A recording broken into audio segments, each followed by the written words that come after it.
আরিফ, রাহুল, কালকের পরীক্ষায় আমি কিছু নোট নিয়ে ঢুকব ভাবছি। রাহুল, আরে ভাই, তুই তো জানিস না, শিক্ষকরা এবার নিরাপত্তা অনেক কড়া করেছে। আর তার এটা কি ঠিক? আরিফ, জানি ঠিক না, কিন্তু ফেল করলে বাবা খুব রাগ করবে। আমি এতদিন পড়িনি, এখন আর সময় নেই।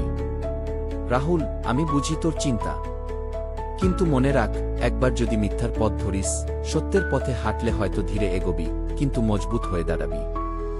আরিফ, কিন্তু যদি আমি পাস না করি? রাহুল, যদি 7 থেকে ফেল করিস, শিখবি, আর শেখা থেকে সাফল্য একদিন আসবেই।